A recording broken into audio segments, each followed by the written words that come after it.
Hey, what's up, YouTube? I'm back with another review, but this time it's going to be a little different. This is a book review. The book is called RAUNCHY by T. It came out in like 2010, and I believe it's the Cartel Publications. Now, before I get into it, I need y'all to go ahead, hit that like button, and subscribe to my channel. Also, check out Stories with a Purpose. His name is Doug. He says uplifting things, and he has some interesting stories also. And I'm going to leave the link to his channel in my description or in the comment section. Also, I need to give you a warning before you hear this story.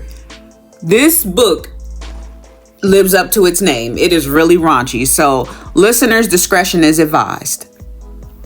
So, all right, y'all, let's get into it. Prologue. 1976, in Maryland. Harmony Phillips, 5 years old. Estelle woke up Harmony in the middle of the night with vodka on her breath to tell her, get up, we're leaving your father. Hurry up, get dressed. Young Harmony was half asleep and confused. She didn't know what to put on because the nanny usually gets her dressed. And she was mad because Harmony loved her father. She even loved him more than she did Estelle, which was her mother. Harmony kept asking her mother, is something wrong with my father? What's going on? But Estelle told her, hurry the F up and get in the car. So Harmony said, what about my things? And Estelle said, B, get in this car. Then she smacked Harmony in the face. So Harmony said under her breath, F that B, I'm going to bring my stuff anyway. Harmony got her jewelry from off the dresser and tucked it in her panties. She used to see her mother steal money from her father all the time and stuff it in her panties, so that's where she got it from. Estelle was leaving Cornell because he was cheating on her with a Spanish mistress named Irma. Harmony knew about Irma but never told on her father because Harmony liked Irma and she even favored her a little bit. So Cornell went into Harmony's room and he told her, look, I don't have much time to talk to you, so I'm about to give you the game. Stay in school. An education will carry you a long way. You're worth a lot. Respect yourself. And if a man can't afford you, he can't be with you. Harmony heard her father, but she just wanted to stay with him. Then Cornell said, everything's about to change for you. I'm going to send somebody to talk to you. And when he comes, you need to meet him alone. Do not trust your grandma. She's a sneaky bee. And I know I said I'll never leave you, but there's nothing we could do about this right now. So never sell your soul. Also, I have something else to tell you. It's about Estelle. She's not. And in the middle of his sentence, the police came in the house. So Cornell told Harmony to get in the closet. Don't come out no matter what you see, no matter what you hear. After that, 3 white police officers came into Harmony's room and started beating up Cornell. And while they were beating him up, Estelle was cheering them on. Then she said, well, he has drugs and money in his house and we didn't know anything about it. When Harmony saw this, she ran out of the closet and started hitting Officer Raymond so she could help her dad. So he kicked her. And when Cornell saw this, he attacked and killed Officer Raymond. So one of the officers shot Cornell in the shoulder, and then he was just pressing his foot into Cornell's gunshot wound. They were angry because he killed one of their officers. So Officer Little told Estelle to get Harmony and get up out of there. As soon as the women left, the police tried to beat Cornell to death. And later on, this resulted to him being in a wheelchair. Estelle got Harmony and a bag full of money and put them both in her blue Mercedes-Benz. When they were leaving the mansion, Harmony was confused and hurt. She started asking her mom all of these questions about what was going on with her father. Estelle told her, your father is a lying, cheating drug dealer and we don't need to be involved with that. I didn't even know he was selling drugs. But Harmony knew she was lying because she seen her mother package up the drugs many of times. Then she started asking Estelle more questions. So Estelle looked at her and was like, look, it can only be one pussy in charge at a time. Do you want to go to a foster home? So Harmony was like, no, ma'am. And Estelle said, yeah, that's right. So she gave Harmony some vodka to drink. And Harmony knew it was wrong to drink liquor. And her father told her, don't do that. But she didn't want to get a beating from her mother. What she didn't know was Estelle set up Cornell with the DEA when she found out that he was still sleeping with Irma. And all of this ended up really bad because he got beat damn near to death. And although he was trying to protect his daughter, the judge did not want to hear that. He killed a white man, and that white man was a police officer. So no matter what his lawyer said, he got life in prison. After that night, nothing was ever the same. When they made it to her grandma Shirley's house, Harmony was mad because she had to live there in the middle of Southeast Washington, D.C. in the hood. But she cheered up a little bit when she remembered that there was a little boy named Jace that lived around there. Grandma Monster. Part 1, Chapter 2. Shirley Pointer.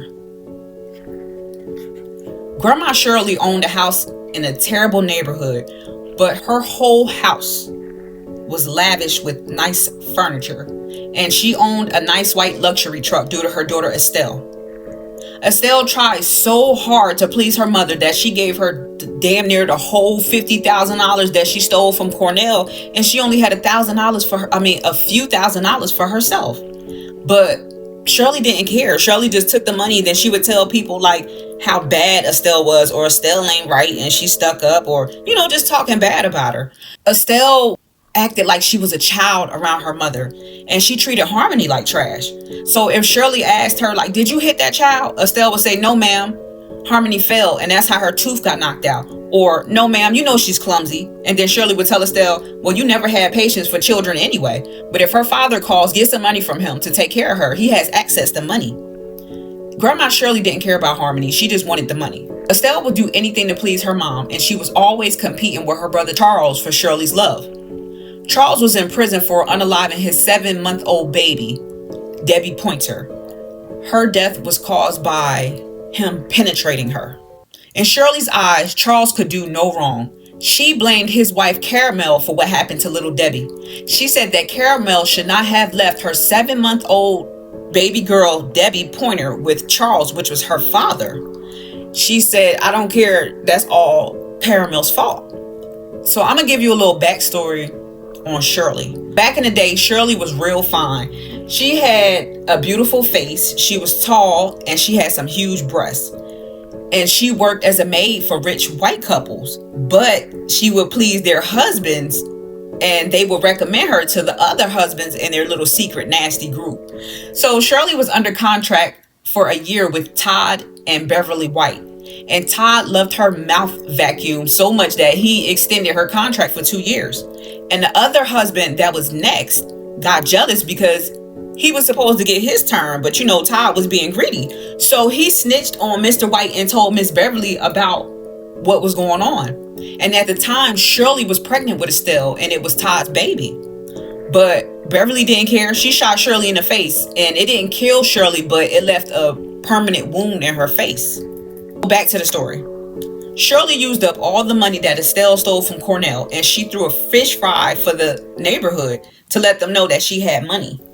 And Shirley made Estelle and Harmony serve all the guests. Someone was at the door. So Estelle walked to the door, and on the other side, it was Irma. So Irma saw her, and she was like, oh, you a jealous bee. And then she shot Estelle in the face. Harmony was standing behind her, and all of her mother's brain matter splashed on Harmony. Harmony looked at Irma real evil, and Irma said, I am so sorry, Harmony. She did not see Harmony right there. Chapter 3. 6 months later, Uncle Charles. Harmony was in her room making love to her teddy bear, and her Uncle Charles walked in. He had gotten out of jail for the death of his baby girl and was still up to no good. When Harmony saw her Uncle Charles, she got scared and said, please don't tell Grandma Shirley. So Charles sat down on the bed and said, I'm not going to tell your Grandma Shirley, and it's okay to explore your body, but you have to do it with me. And that's how the abuse started. One day he told Harmony that it's your fault I'm doing this to you. If I wouldn't have seen you exploring yourself, then this wouldn't have happened. That's crazy. Harmony just could not catch a break. Shirley treated her bad also. One day she told Harmony to get the mail for her so she could see if her welfare check came. When Harmony went outside, she saw her crush Jace, and she had a short conversation with him.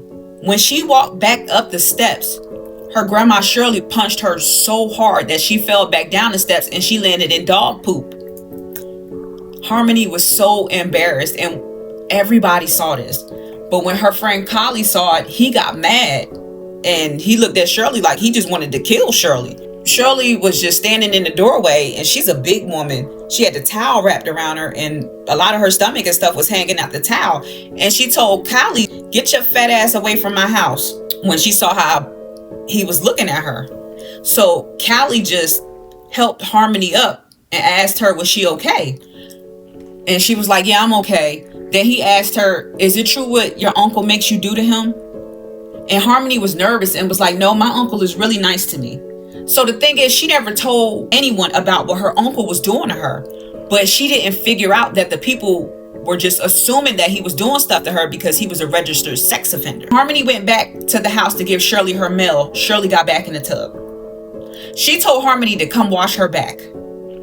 Harmony was nauseous because Shirley had the whole bathroom smelling like fish. She noticed that while she was washing her back, Shirley peed in the tub. She told Harmony to dip the washcloth back in the pissy tub water and wash her back. Then she asked Harmony, "What have you been in there doing with my son?" Harmony denied doing anything, so Shirley said, "If you don't tell me the truth, I'm calling the cops and they're gonna lock you up." So Harmony told her, "He made me kiss his thing and he put his hands between my legs." After hearing this, Shirley got up, sat on the edge of the tub, opened up her nasty legs, and spread her lips. Harmony thought her vagina lips looked like 2 slabs of brown chitterlings. She told Harmony to lick her down there, and Harmony was like, "No," and then she started getting nauseous. When Harmony didn't do it, Shirley grabbed her by the hair and tried to force her, but Harmony just started kissing the inside of her thigh. Shirley wasn't having that, so Shirley knocked her out. Chapter 4. In the doghouse. When Harmony woke up, she was inside of Dingo's doghouse, and it was freezing outside. Dingo went missing for a few days, and Harmony was afraid that if he comes back, he's going to catch her in his doghouse and he's going to kill her. But Grandma didn't care. Shirley said she needs to stay outside with no food and water until she comes in the house and she takes care of me. On day 3, Charles came outside and fed Harmony a peanut butter sandwich with milk, and she had a really bad cough. So Charles said, "Yo, you ready to come back in? You know, licking Shirley ain't that bad. You're not going to notice it after a while." So she was like, "Yes." Then Uncle Charles took her inside. He made Harmony take a bath, and he was waiting inside her room. He didn't care about what Harmony went through. He didn't care about her having a cough or anything. Charles just wanted to get off. He was disgusting. When she got in the room, he penetrated her, and it hurt really bad. So he told her, "I'm not going to stop until you act like you like it. If you act like you like it, it'll be over quickly." Then he taught her about semen and how to seduce men. Then he said, "You have to do what people want you to do for them to like you. And you have to do what you need to do to survive." So after Harmony pleased Charles, she got up, knocked on her grandma's door, and went to please Grandma. At this time, Harmony was like 7 or 8 years old. One day, she was talking to Jace, and she found out that he liked girls that look nice and smell good. So she started making Shirley and Charles buy her nice stuff and give her money and alcohol for her services. Okay, so many years go by, and one day Cornell's lawyer came to talk to Harmony. He gave her an envelope with $5,000 in it. Then he told her that her father was dead. And Harmony's heart dropped because she really loved her father. But Grandma Shirley didn't care. She took the envelope from out of Harmony's hand and said, "Oh wow, this is all he gave us to take care of her?" She didn't care about Harmony's feelings. And the lawyer said that money isn't for you, it's for her. But Shirley didn't care about that either. Shirley just told her, "Look, don't worry, girl. If you keep taking care of me like you do, I'm going to keep taking care of you." Chapter 6. Present day, Green Door Adult Mental Health Care Clinic, Northwest Virginia. Harmony Phillips sat at the mental facility looking frail from years of alcohol abuse while talking to a white woman named Christina. Christina was jotting notes on her health chart, asking questions about what she read in the paper about Harmony. Then Christina said, "If you hate yourself so much, why would you bring children into the world?" Harmony said, "Just because I was raped doesn't mean I don't deserve to have children. You're asking me all these questions, but I don't understand how this is going to make me feel better or make me want my children or my children want to be with me. So after that, Harmony just started talking back about her childhood again. Part 2. Summer of 1988. Southeast Washington, D.C. Chapter 7. Jace and his crew was in his Aunt Karen's basement, and they had a dude named Bam tied up. His crew was Paco, which was the getaway driver. He was 17, light-skinned, short, and he was the ladies' man. Crescent was in his 20s. He was tall, lanky, and sly. But he was good at collecting money for Jace. Then there was Irv Dio and 6 Cents. Now, 6 had good senses, and that's why he had that nickname. He was an ugly dude who hanged around Faggy Berry from 58th Street on the low, and he smoked a lot of weed, but he was really good at scoping out scenes, and it was always a success when working with him. But this time, they didn't send 6 Cents in to scope out the scene, and that's why they were having a problem with getting their product from Bam. And then there was Crazy Callie. Callie lost a lot of his baby fat from when he was younger. He was tall, he had a honey-colored complexion and really dark eyes. Callie was crazy as hell. He walked around with a hatchet and a green army bag. And everything that he owned was in that army bag. And he slept from house to house. So Callie came downstairs with a little girl wearing a blue dress and his cousin Vaughn. And Jace hated Vaughn. Jace told Vaughn to get the F out my basement. And Vaughn said something smart, so Jace's crew was about to shoot him, but Vaughn backed down. Jace was already mad because his crew looked up to him and they expected him to unalive Bam. But when Callie brought Vaughn and the little girl into the basement, Jace became furious. The little girl was Bam's daughter. She wasn't supposed to be there. Callie was supposed to kidnap Bam's business partner, not the little girl, Christina. When she saw her father, she ran over to him crying. Callie was like a ticking time bomb. When she was crying, he told her, like, shut the F up. I don't want to hear that. And then they got into an argument. Like, he was literally arguing with the little girl. Callie hit her with the butt of his gun and blood was everywhere. Then Callie was about to shoot Christina, but Jace told him to put the gun down. And he could tell that little Christina's 7-year-old jaw was broken. When Callie didn't put the gun down, Jace said, yo, Irv Dio, you got me? Irv already knew what it was. And then Irv pointed his gun towards Callie. So if Callie didn't put his gun down, Irv was going to shoot him. So Callie finally listened to Jace and put the gun down. Then 6 told them it was a bad idea to bring that little girl there. But Callie was saying they're probably going to think it's that Chomo dude who be killing children. He did this, not us. Everybody got into an argument. Then Jace told Callie to go upstairs and make sure Vaughn wasn't still in his house. When he was walking up the steps, he heard Irv say, yo, we got to get rid of him. And Jace was praying that Callie didn't hear what he said because he knew how Callie got down. Callie heard it, but he pretended like he didn't. And that was very strange because Callie doesn't back down from anything. Southeast Washington, D.C. 5-year pussy plan. Chapter 8. Harmony told everybody this was her last day of school, but she didn't say why. Harmony had a 5-year pussy plan. Her plan was to put it on Jace so good that he would make her rich within the next 5 years. And she knew he wanted a little boy, so Harmony was going to give him one. Jace was one of the heavy hitters in the streets thanks to his father, Rick. Since she always had a crush on him and he was going to be rich, she was thinking, like, why not make him my husband? Harmony already had Jace's nose open and he thought she couldn't do no wrong, so this should be easy, right? Harmony was sitting in her classroom with her friends Constance and Trip. I believe the girls were all like 17 years old.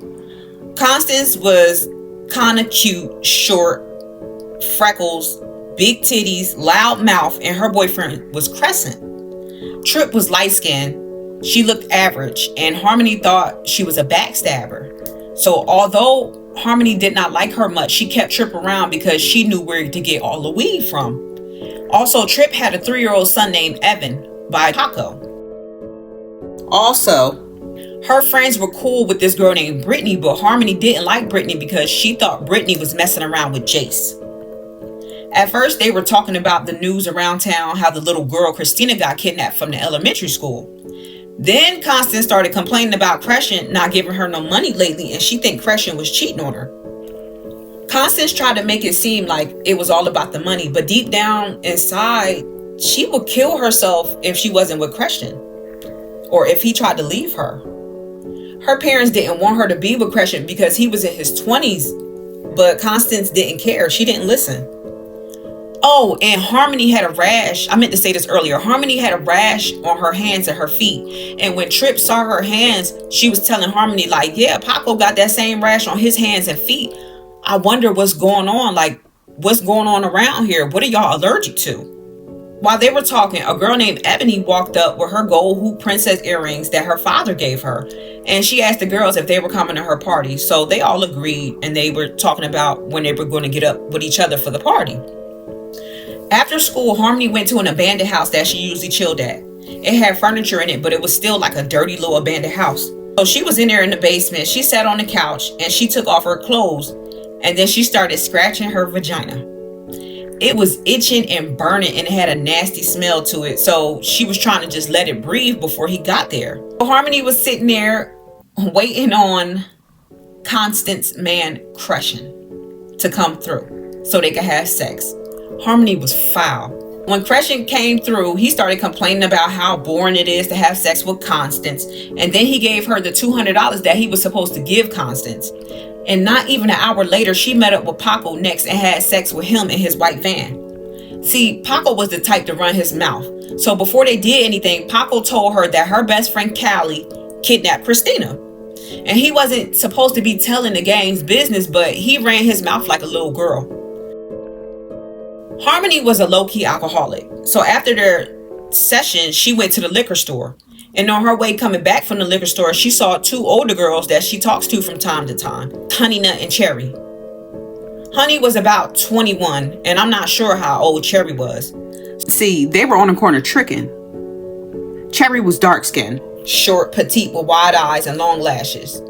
And Cherry loves drama and men who beat her. And I think Honey's appearance really fit her name because she was a honey complexion. She was real tall, shapely, wore a honey colored contact lens, and she also wore her hair in a golden brown bob. These two women always called Harmony Spanish Fly because although Estelle was white and black and Cornell was black, Harmony looked Spanish. So they told Harmony that her boyfriend was always riding around in his new car with another chick. Harmony didn't want to believe them. But they were telling her like she's starting to get a reputation with her name and she need to slow down if she want to keep a dude like Jace. The trio talked a little bit more. Then one of Cherry's tricks pulled up. His name was Roger. And it was strange because he usually doesn't come that early. Roger prefers that Cherry has sex with at least 5 men before he come and see her. He wants her to be used up real good before he goes and eat her. He likes to eat after these men. Harmony thought he looked strange and was acting strange, and so did Honey. So Honey told Cherry like, yo, something ain't right with him. Don't get in that car with him. But Cherry was like, he always looks strange. He is strange. And Cherry didn't listen, and she said she'll be right back. So she went with Roger anyway.